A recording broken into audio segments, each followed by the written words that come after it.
Good morning, everyone. Thank you for coming.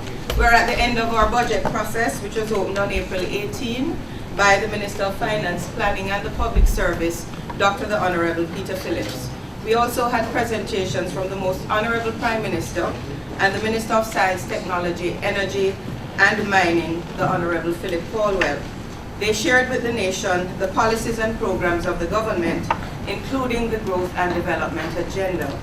Today, our press conference is all about the budget, and we're going to limit questions to what happened in the budget. And we will clarify the issues and answer your questions.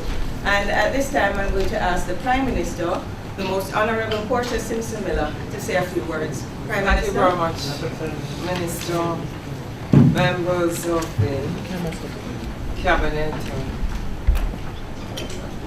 representatives of agencies and departments of government, members of the media. We have concluded the 2013-2014 budget debate, and the House has approved the estimates of expenditure. During the debate, we announced initiatives that are necessary to support the growth and development of our country. We also announced measures to alleviate some of the pressures being faced by the poor, the oppressed, and the most vulnerable among us. Fixing our economy will come with challenges. We can overcome those challenges with the right mix of policies and programs, coupled with steely determination and perseverance. Our growth and development agenda is aimed at creating jobs and achieving sustainable improvement in the lives of our people, not some, all our people. Our growth and development agenda is underpinned by a 4-year extended fund facility with the International Monetary Fund, which was approved by the IMF board on Wednesday.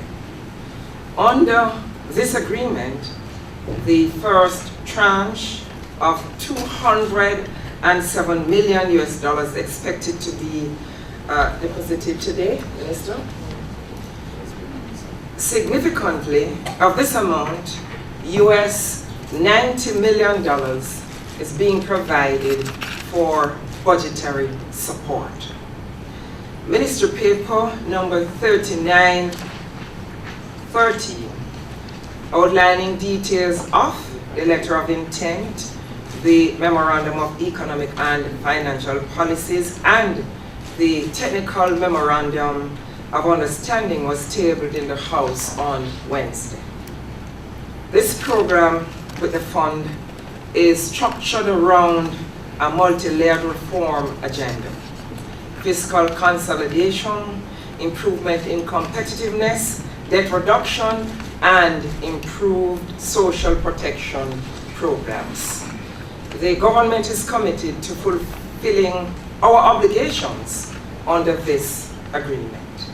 As I have said on so many occasions, an agreement with the IMF on its own will not solve our economic problem. And I'll continue to repeat this over and over again, because there are some people who feel that any agreement with the IMF will be a solution to our problems. We'll have to work very hard in growth and development with job creation. And that is what we intend to do. We have to grow our economy to accelerate the growth of our nation, the development of our nation, and the growth in terms of our economy. This will require, certainly, all of us, the entire Jamaican family, working as one united people to achieve our development targets. Our contribution towards the growth process includes spearheading the development of 9 agro-parks, completion of the North-South leg of Highway 2000, the logistics hub, a potential $9 billion investment, the expanded Chinese investment of between 1.2 and 1.5 billion US, construction of energy facilities at several bauxite plants, Jamalco, Windalco, Yorton, and Alpart. The reopening of Alpart in Nain, construction of new hotel rooms, expansion of our ICT industry, initiatives in energy to include new generation capacity, renewable energy and energy efficiency, and our conservation strategies. Financing of small businesses, public sector reform, the cultural and creative industries, and a strong emphasis on rural development. Our major area, one of the major areas, I should say, that we're working towards is energy conservation. I believe in leading by example, in summoning the entire country to adopt a culture of energy cost savings. The Office of the Prime Minister has implemented a deliberate strategy of conservation, as I said in the debate.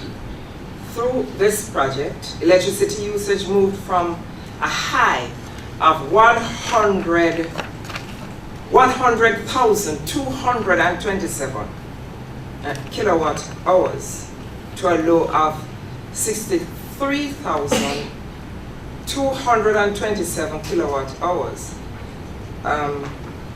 during the period from January 2011 to February 2013. We are trying to lead the way, and we are encouraging others to follow.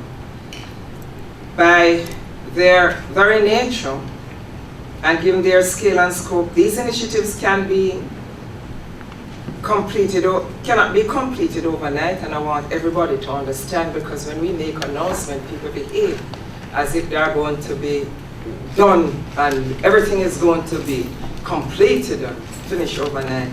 It's not going to be, but I feel we are on the right track. These initiatives, which we are fast tracking, will create thousands of jobs and certainly opportunities for Jamaican businesses. They will have a positive impact on economic growth and national development.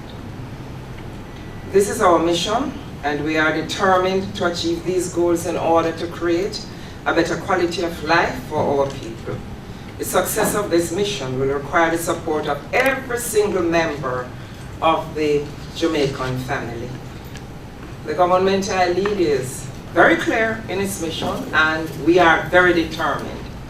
We will not sacrifice the hopes and the aspirations of the Jamaican people. It is in the interest of all of us to stand together as one Jamaican family, shaping a future together. While there are heartening signs that we have embarked on the right path, we will not ignore the hardships and sacrifices that all of us will have to endure. We are confident that it is also the resolve of the entire society that we achieve these goals in the interest of a better Jamaica and a brighter future for all our people. Despite the challenges and the pain of the economic adjustment, our spirit remains undaunted, because we are making important gains, and we are on the right track. Far from being defeated by the circumstances, in this budget debate we have, as a government, brought to the people of Jamaica a message of hope and renewal. Like the prophet Jeremiah, consumed with the passion of rebuilding the walls of Jerusalem, we say, rather than dwelling on the past, instead of focusing on the problems, we will arise and build Jamaica. Our rallying call to the nation is one of vision and action. Don't despair. Let us repair. let us arise and build. We're heading in the right direction to building a better Jamaica. Today, the resolve of my government to this mission has never been stronger. We will continue to invite the support of all sectors of the society for us to work together to make it work. I thank you. Thank you, Prime Minister. And I want to acknowledge the presence of our ministers who are here. Minister, we have Dr. the Honorable Peter Phillips, the Minister of Finance, Planning and the Public Service. And we have Minister Philip Colwell, who is the Minister of Science, Technology, Energy and Mining. We also have with us Minister of Industry, Investment and Commerce, the Honorable Anthony Hilton.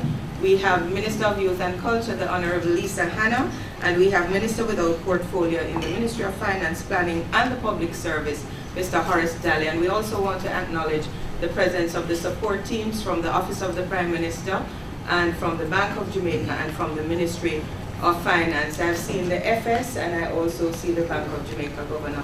Welcome. We now open the floor for questions, and we are limiting the questions to issues related to the budget debate. We will take one question because we have a full house today. We're taking one question from each reporter, and then if we have time, we'll do it go around again. Archibald Gordon from TVJ. Good morning, everyone. Good morning, Madam Prime Minister. My question is in relation to the inner city housing project and the context of the debate about the withdrawal of the money from the NHT, which is not what I want to get into. Has been complaints about the use of money in the trust for people who do not contribute to that trust. How then is it fair to contributors to invest more money into a project where the delinquency rates have been as high as 45% in the past? And why should one not think of this as a politically motivated move? And I ask that in relation to comments I've seen online where people call it the entrenchment of garrisons. It's interesting you asked the question, that I'm very pleased that you asked it. Because very often, those of us who represent inner city communities are criticized that we have done nothing in the inner cities and we're not pursuing any development agenda for the inner cities. The fact that we're doing it, we're still up for criticism. I am prepared to take all the criticisms in terms of inner cities. Look at Denham Town, look at Majestic Gardens, look at all the areas that we've done it, and check the people, their lives, and the change in attitude and behavior from those who are still living in the shacks and the squalor and the thing. What I want to do is that not only in the inner cities but across Jamaica, we come up with development programs. And for example, in the inner cities, it's not just about building the houses and living. We have programs with the PIOJ, JSIF, a number of other organizations working with the people to ensure that training is also a component, that those who do not have the money or are not employed will be able to get jobs. But it's not only the inner cities that people are not able sometimes to keep up with their mortgage payment. And perhaps some of us in here would understand when we had to struggle to pay our mortgage based on what would happen in our lives. And so we're working with the people and we're trying to create opportunities. And I do not believe that we should be criticized for trying to make the lives of Jamaicans better. Fact is that when we do things to benefit some people, we hear no complaint. But when we do to help, particularly the poor, we get a lot of complaints. We need to move from that, recognizing that each man is my brother and each woman is my sister. But the question is in relation to the principle, though. May I have my question answered? But the question is in relation to the principle of using money for contributors, for people who do not contribute. As a principle, you see nothing wrong with that? No, but some people in the inner cities do. I make contribution to people who did not contribute to my being member of parliament, but I have a responsibility. And you have to bear in mind, we have like the SDCs, we have like the Hard Trust NTA, we have a number of agencies, and people are really trying with payment. When they do not pay, what you should be told is that our houses are put on the auction block like anybody else. And I've seen it advertised from time to time by NHT. Thank you very much.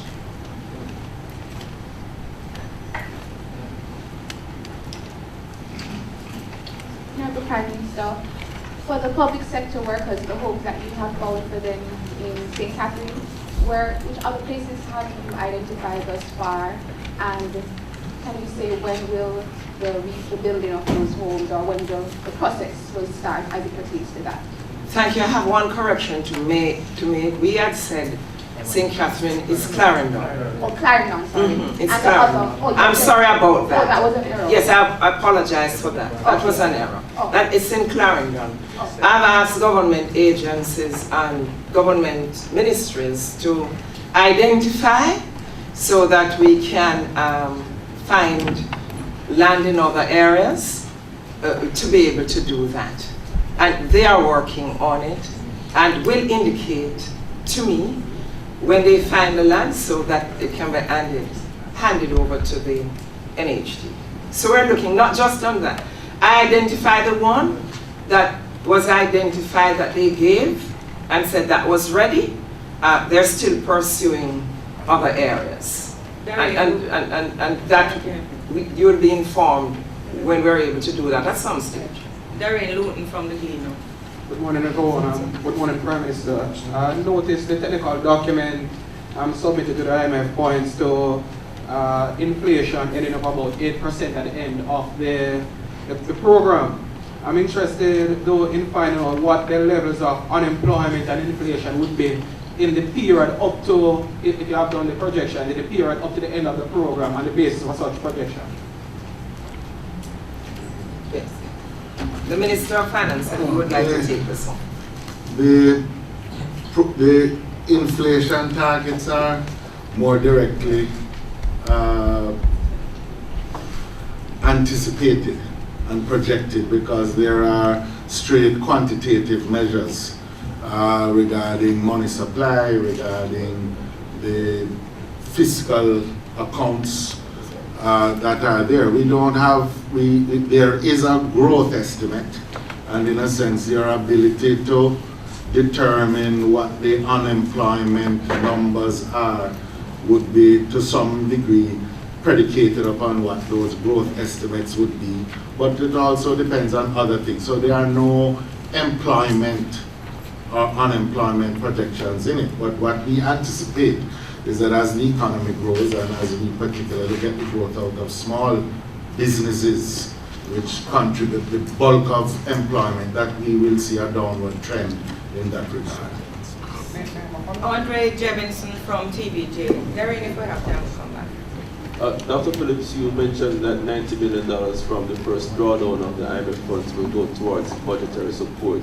Can you say exactly where that money will go? Because as far as I'm concerned, the money would come to the Ministry of Finance. I mean, there are two broad divisions in the account, in the policy structure. There's the fiscal, for which the Ministry of Finance is responsible, and the monetary, for which the Bank of Jamaica is responsible. Generally, the resources of the fund go to the Bank of Jamaica for balance of payment support. In this instance, as we have said, in a not an unprecedented fashion, but an unusual fashion for them, the fund has made available 90 million for budget support. That comes to the Ministry of Finance and relieves us of the need to immediately borrow from the domestic markets, given the fact that other multilateral funding is not scheduled to come until after the end of the first quarter. So that would be the Ministry of Finance that would have access to those resources. Kafin Senley from Nationwide. Andre, we'll come back to you.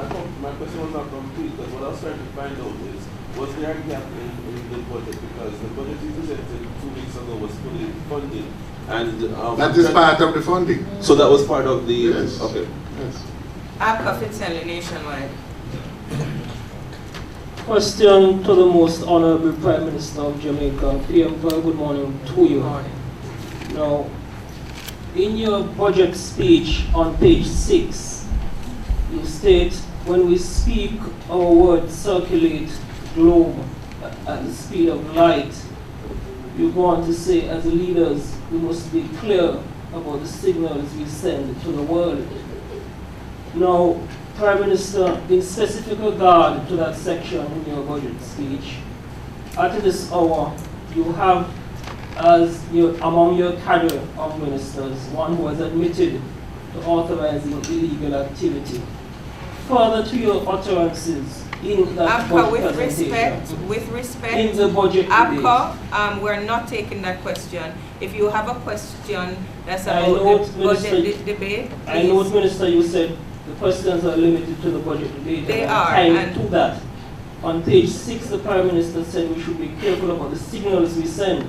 And therefore the question is, at a time, Prime Minister, when Jamaica is constantly under the scrutiny, are you not concerned? What message do you believe the actions of you and your 20-member cabinet is sending to the international community in retaining Minister Azan, who has serious questions against this? And you believe that the international community would not want, if an investigation is taking place, that it be completed?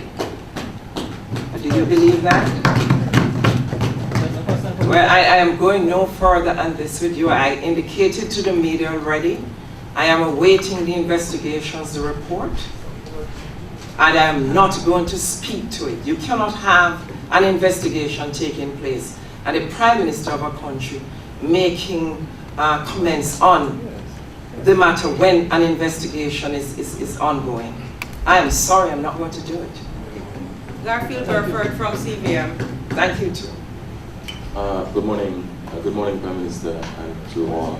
Prime Minister, the significant plank of the IMF program revolves around a primary surplus of 7.5%.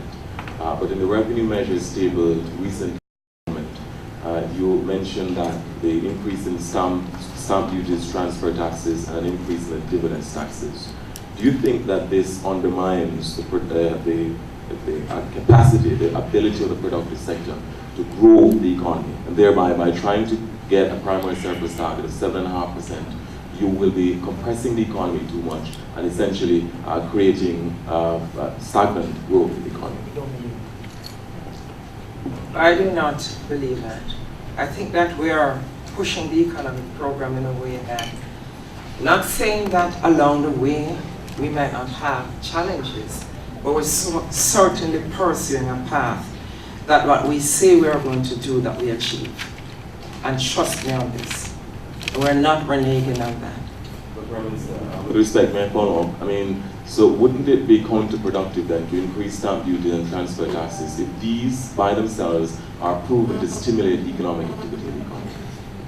Yeah, but we have to collect revenue from somewhere. Fact is what I find in the country.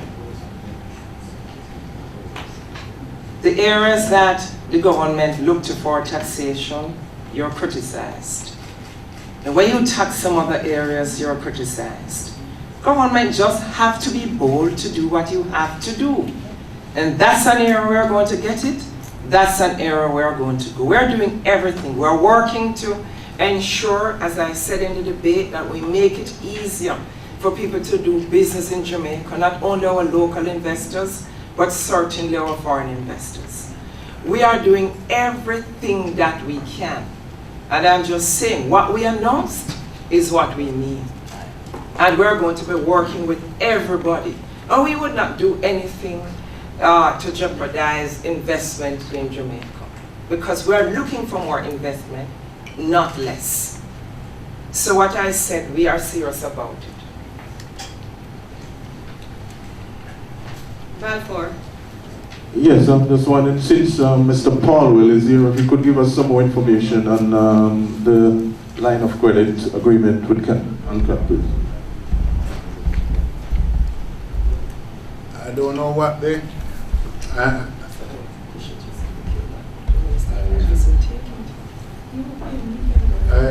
will address the issue of those negotiations. As I said in the closing section of the debate, we are at a very close point, we believe, to conclusion. The negotiating team, which involves Ministry of Energy, Ministry of Finance, and the associated agencies have been pursuing those discussions in earnest. I noticed in sections of the media comments were attributed to the former Prime Minister about the negotiations having been at a point of conclusion in October of 2011. I suspect that in the context of the time, some of the issues may have escaped the attention of Mr. Golding, who certainly would have had other matters on his mind, and I'm not picking a quarrel with him. But we have here a copy of an email that was sent by representatives of Glencore. The date is the 21st of December 2011, which is about a week before the election, which highlights that there were 3 sets of outstanding issues: environmental issues, issues related to bauxite reserves, and issues related to the fiscal regime. I want to quote one of the paragraphs, and I quote, this is from Glencore,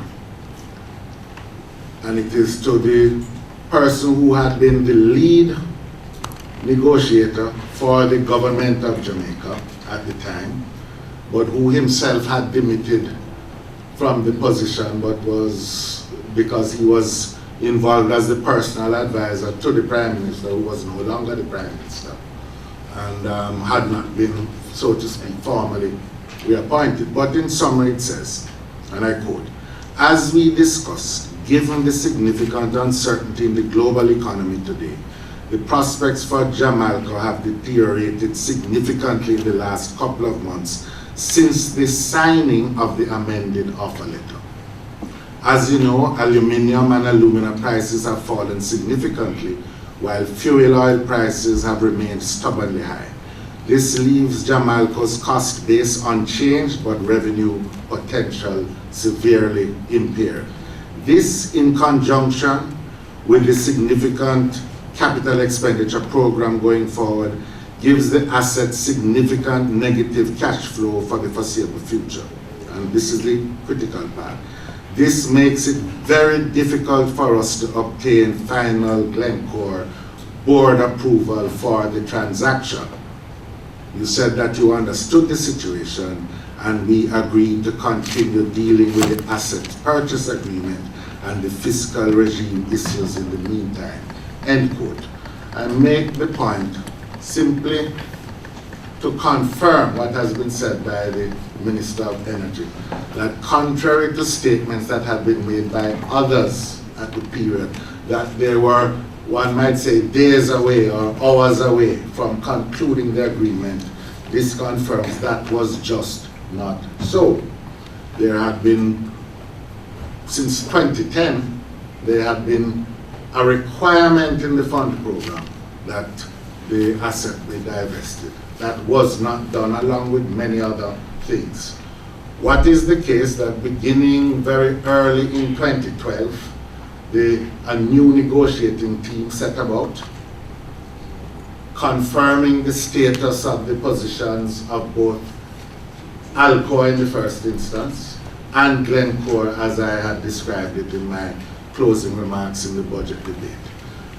Those discussions, we believe, are at the point of successful conclusion. I will say no more about it pending the conclusion of those negotiations, and as soon as they are concluded, an appropriate statement will be made by the government of Jamaica.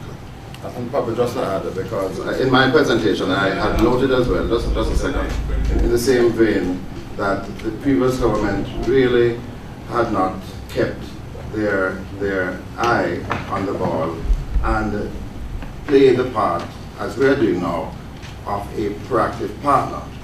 There is an executive committee that comprises both partners, and that committee was not meeting for quite a while, and so the operations of the facilities were left entirely to one of the partners. There was a time during the 4.5-year period when, if we had done appropriate hedging, we would have severely lessened the losses that accrued over that period of time.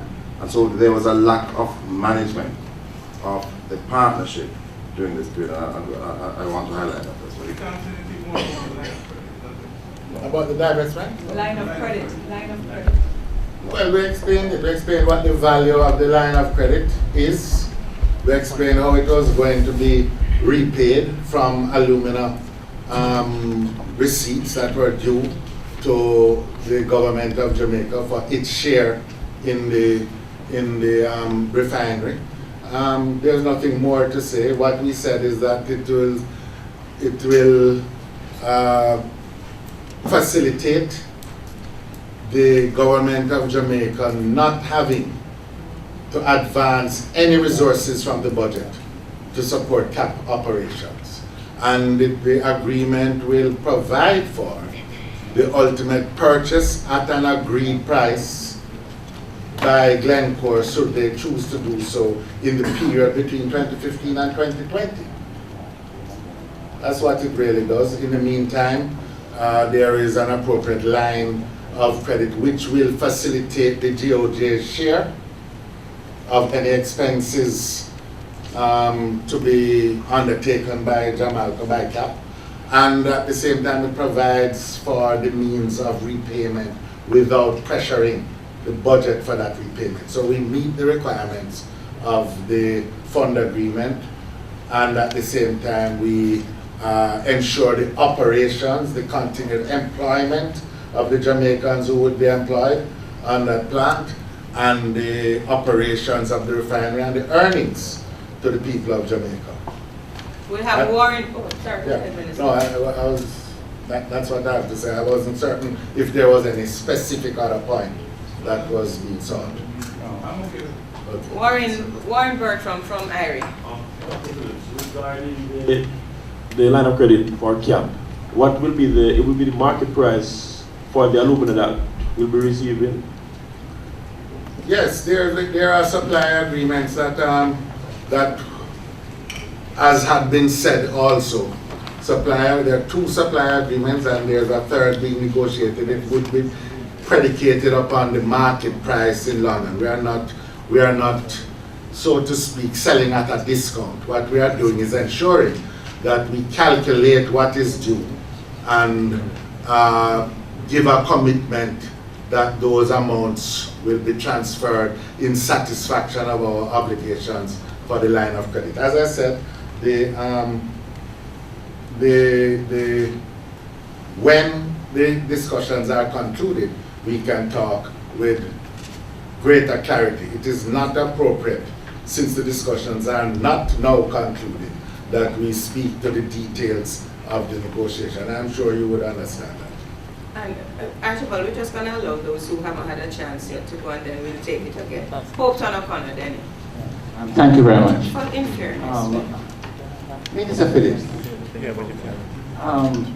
Excuse me, I'm not the right person, so excuse me. I don't. Was the Glencore issue a critical element in the negotiations with the IMF? It is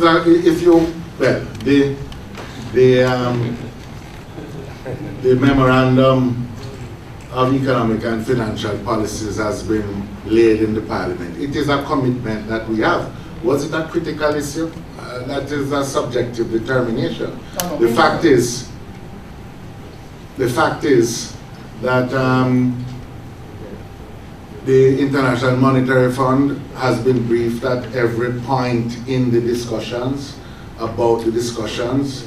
The critical issue agreed to by themselves and ourselves is that the government of Jamaica cannot absorb the cost of operations on its fiscal accounts during the life of the program. That is what we believe the agreement that we are seeking will satisfy. Upton, thank you. Archibald. Upton, you can get it afterwards. Archibald, you. Oh, sure. Prime Minister, Madam Prime Minister, I just wanted to go back to my question because I'm not sure I got an answer. My question is in relation to, was partly in relation to the delinquency rate and the sort of sentiment that people have that here you are providing houses for people who are not contributors when contributors themselves are not being provided for so well. And I speak in particular to the middle class. So my question is twofold. One, why should Jamaicans think that this program is going to be better run? And two, where are those plans for the middle class, particularly in terms of housing? A number of the houses that are being built by the housing trust, there's a mix. We have houses that are catering for middle-income persons and houses for low-income persons. A number of the houses are being taken by professionals in various areas. And for those in terms of like our inner cities, there are a number of the persons that do pay or make their contribution, and NHT work with them in terms of upkeep of their payment. Those who do not pay, their houses go on the auction block. But why do you think it's going to be better run? What's the evidence? The NHT certainly, they're working with the people in the various communities. We have a better team. And the team that is, not only the better team, but the people that are now involved, both members of the board, and we ensure that there's a wide mix and range of different professions represented on the NHT board. They are very serious and they are working with the communities. People are going to be getting the houses, those who have. For example, the Majestic Pen houses are not yet, Majestic Gardens, not yet, but they're working with the people. There's a day when they're going to go, they're going to sit down with them. And the people will come with their documentation and proof that they will be able to have the upkeep of their payment. With respect, when this all have been done the first time around, and the program was launched under PNP administration. So when you say better team, which team are you speaking of? When I say better team, the team that we now have, there's a different board and leadership at the NHT. And we are serious about what we do. You might not be satisfied because you do not get the response you wish to get, but I'm just saying to you, if you speak to NHT, they will tell you that they work with communities that they are building, and they have meetings with the people in terms of the inner cities. What I don't understand is whether we prefer for them to remain in the shacks and the slum, or we intend to pull them out and then to assist them with a better way of living so that they will be able the upkeep of their payment. And I am into working with them, with the various agencies now in these communities, working with the people. And we will continue to do that, because I really feel when you give a person a chance, they will lift themselves. Darren, and after Darren, we're going to take 2 more questions. Thank you very much. Dr. Phillips, your opposition colleague, Audisha, yesterday, well, in today's Gleaner, he said that there appears... Today's Gleaner. Yes. The paper Gleaner,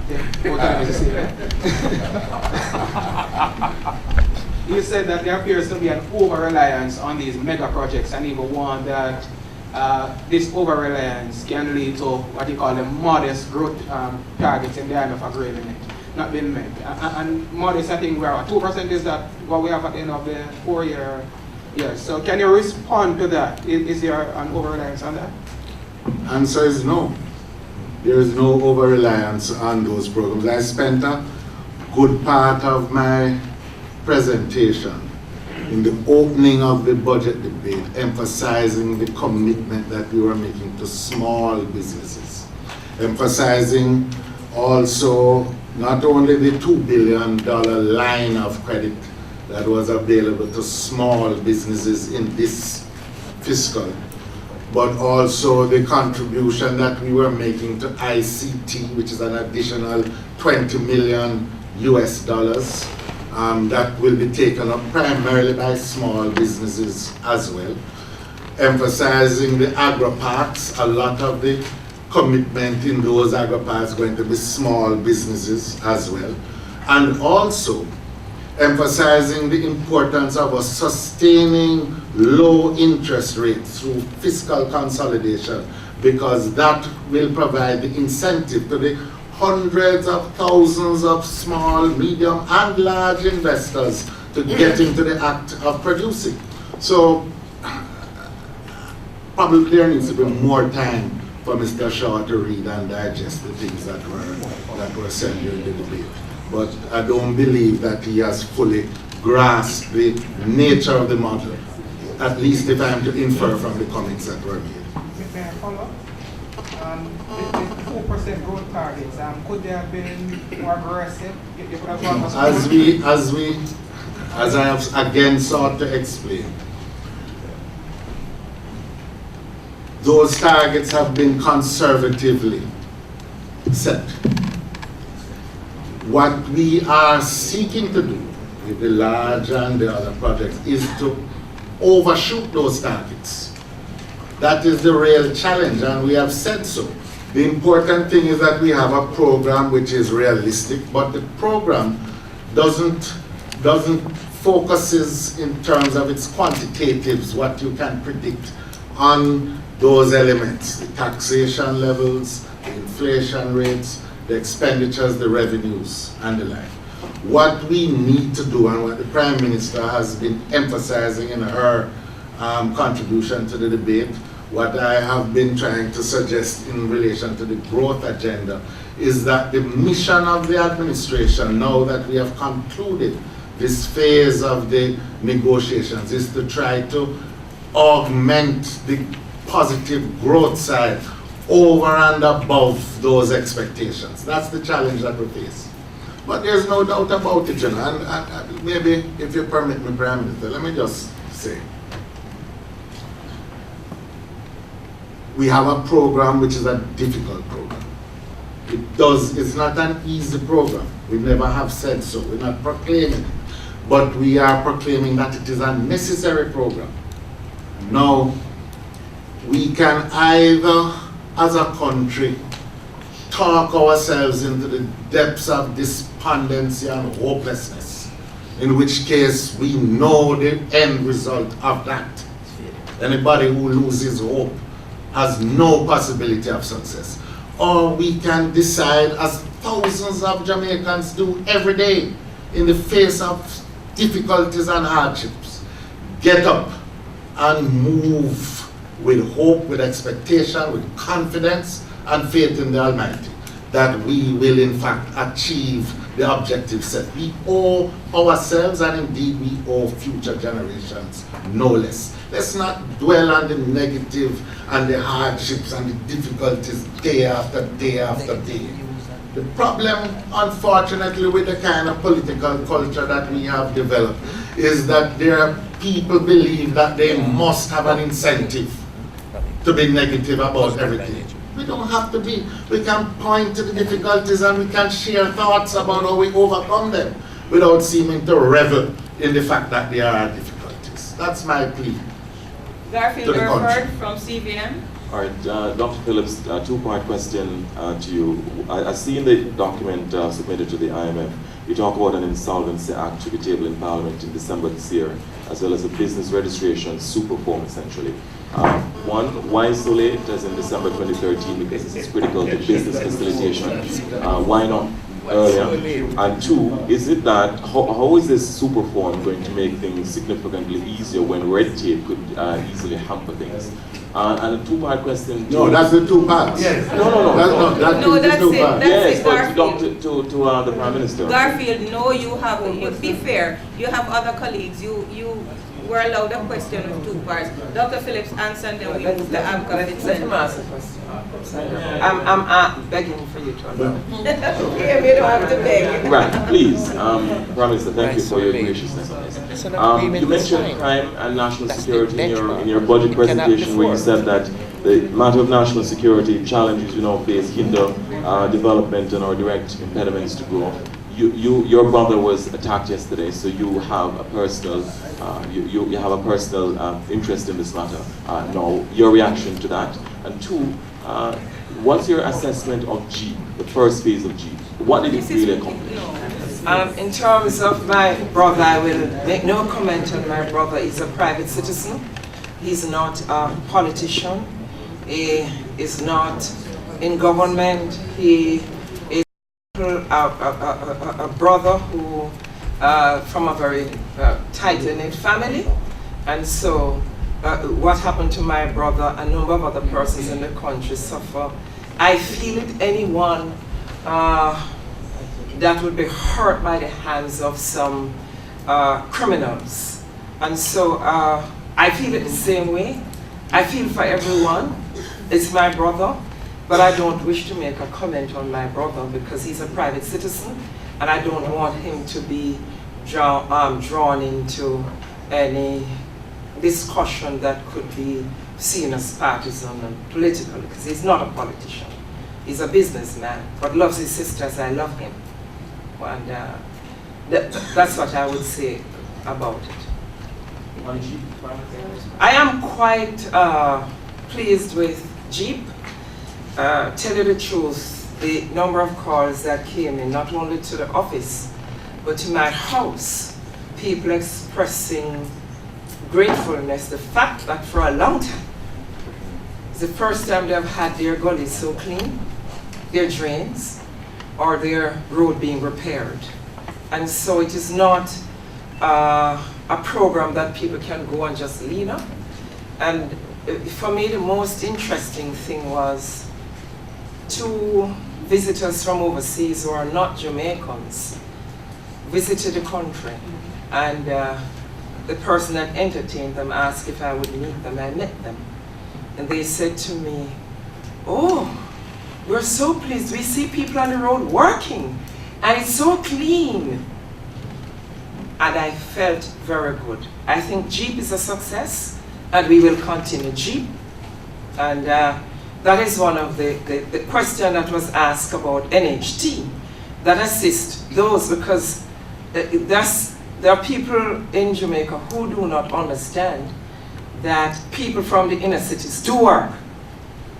There are a number of them that make their NHT contribution as well, but never benefit from an NHT solution because of the intervention of looking at poor communities. They now benefit because they make their contribution but never benefited from any NHT solution.